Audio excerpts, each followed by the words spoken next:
Okay, so what I have here is the list of cards that I'm excited about playing, like cards that I'm really happy to have in my deck in each color. Red obviously has the most, has some good 4-drops, and you know all the removal that we have.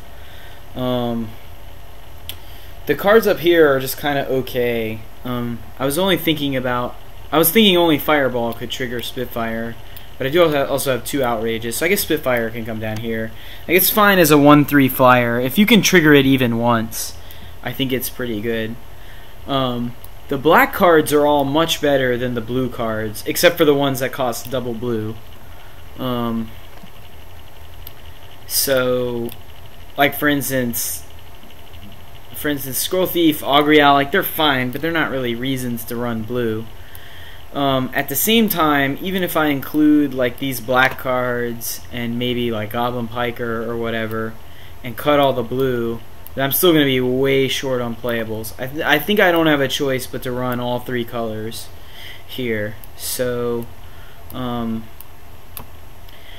probably play Aether Adept, even though it's unlikely I'll be able to generate the positive tempo from playing it on, you know, turn 3 or whatever. And Wall of Frost is also decent most of the time. So this deck's going to have some greedy mana. And normally decks with greedy mana have greedy mana because they have a lot of quality cards they want to play. But this deck just kind of doesn't really have much going on. Let's look at the converted mana cost. So we've got a lot of 4s and not a lot of early stuff. We have as many 4-drops as we have 1, 2, and 3 drops in our current configuration. So that means a filler card like Phantom Beast is less likely to make the cut than something like Negate, which, you know, we can play with in the early turns. Negate's also pretty good with like Platinum Angel. So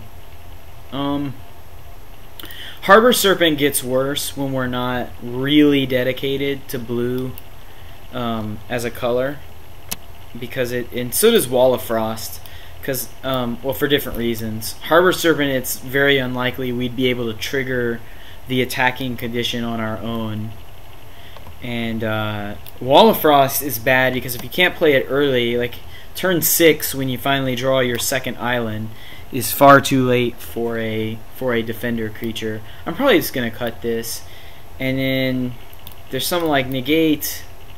Negate is okay. I mean, it's not great, but I mean, we really don't have a whole lot of options the way the draft ended up. We could play Mind Rot. It's something that is, you know, we could play early on, and then hopefully these guys can help us come back from our board position. Call to Mind is better. I forgot about Call to Mind, but Call to Mind is better now that we have the 2 Chandra's Outrages.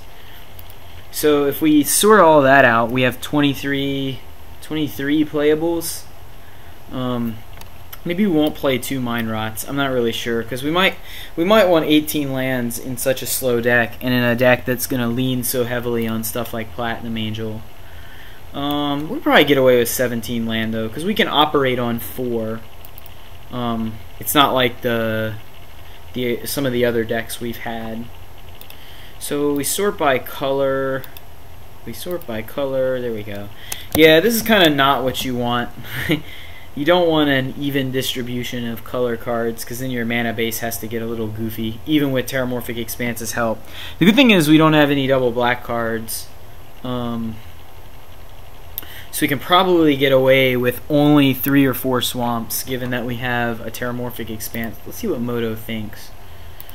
Actually, let's put Terramorphic in and then see what Moto thinks.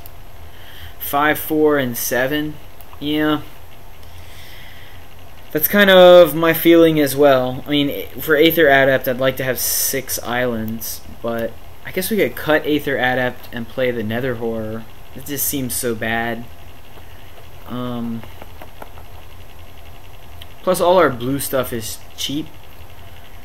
We could go like 6-3, and then 4 of our 40 cards, counting Terramorphic, can get us a swamp. We don't have any.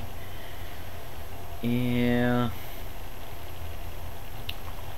We could also do this, which is really, really greedy on the early game, or is not as greedy on the early game, but in the late game we may not have 2 mountains to cast a Chandra's Outrage. I really don't know. I think I like this the best because Mine Rod is gonna hit better early and not so good late.